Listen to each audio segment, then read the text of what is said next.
Good morning दोस्तों। आज मैं आप लोगों के लिए हिंदी क्लास 10वीं की हिंदी का पदभाग लेकर आया हूँ। अध्याय का नाम है प्रेम ऐनी सी राधिका। इसके लेखक रसखान जी हैं, जो प्रस्तुत इस कविता के माध्यम से कहते हैं। प्रेम ऐनी सी राधिका, ऐनी में होता है खजाना, प्रेम रूपी खजाना श्री राधिका है। और प्रेम बरन नंद नंद, और प्रेम रूपी रंग श्री कृष्ण है, जो नंद के नंद है। मतलब नंद के नंद, नंद उनके पिताजी का नाम था, उनके नंद, नंद मिस बेटा, नंद के नंद मतलब नंद के बेटा अर्थात श्री कृष्ण जी हैं। प्रेम वाटिका के दो माली मालिन द्वंद्व, और ये दोनों प्रेम वाटिका के दो माली मालिन हैं, और ये द्वंद्व हैं। द्वंद्व समास से कहते हैं जिसमें दोनों पद प्रधान हो, दोनों की प्रधानता होती है। यहाँ माली मालिन दोनों पद की प्रधानता है, जो श्री कृष्ण और राधिका के लिए प्रयोग किया गया है। मोहन छवि रसखानी, मोहन की छवि को देखकर रसखान जी ये कहते हैं कि उनकी आंखें जो है अब बस में नहीं हैं। लखी अब दृग अपने नहीं, दृग मिसता है आंख, अर्थात रसखान की आंखें जो है वो उनकी बस में नहीं है। किसे देखकर? श्री कृष्ण को देखकर।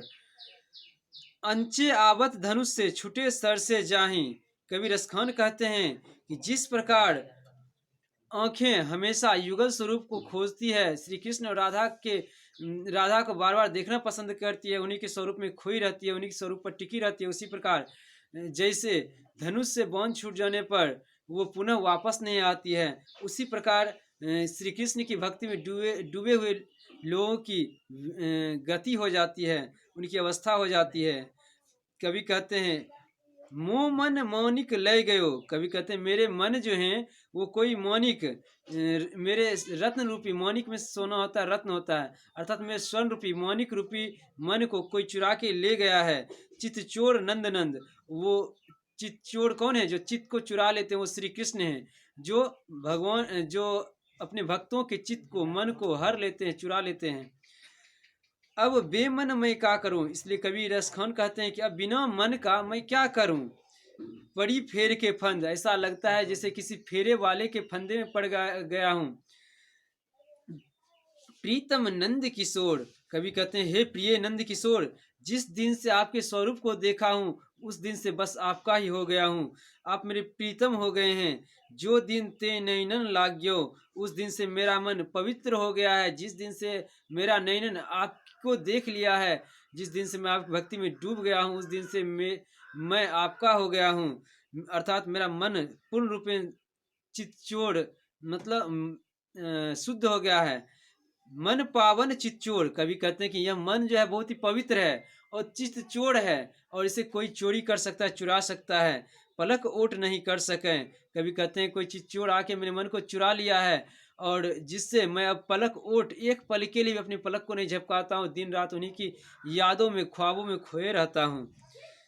अगला पैराग्राफ है करिल के कुंजन ऊपर वारों, या लकुटी अरु कमरिया, जिन्होंने छोटी लाठी धारण किए हुए हैं। अरु कामड़िया मतलब कमर पर जो छोटी सी अरु मतलब लाठी धारण किए हुए हैं।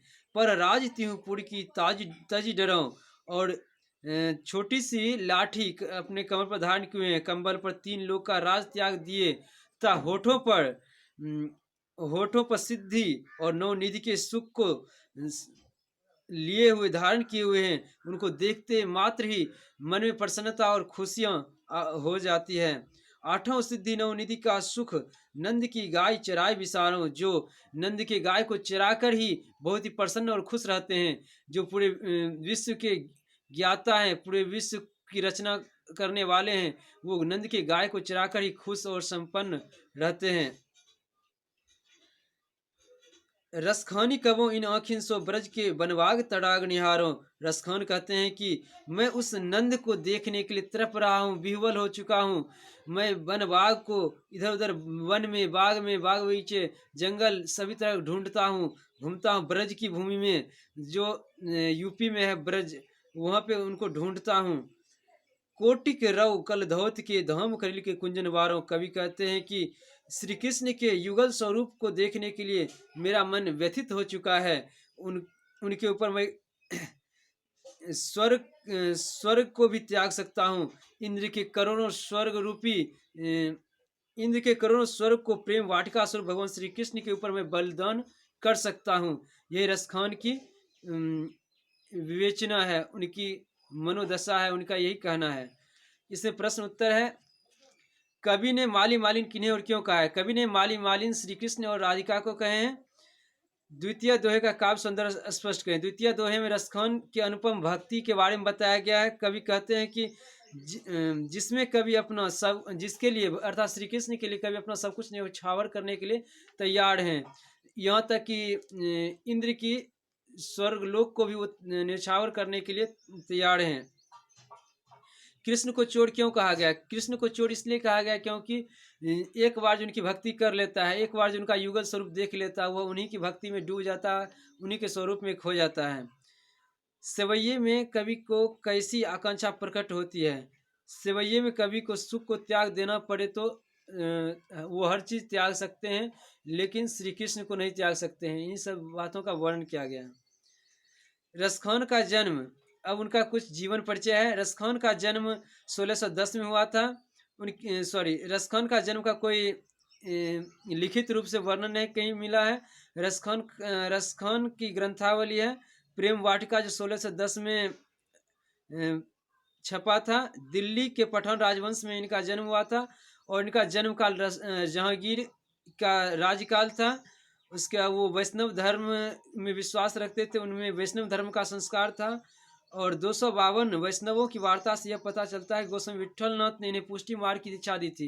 ये क्वेश्चन बार बार पूछा गया है कि गोस्वामी विट्ठलनाथ ने किस मार्ग में इन्हें दीक्षा दी थी? पुष्टि मार्ग में। या पुष्टि मार्ग में किसने उन्हें दीक्षा दी थी? तो गोस्वामी विट्ठलनाथ ने।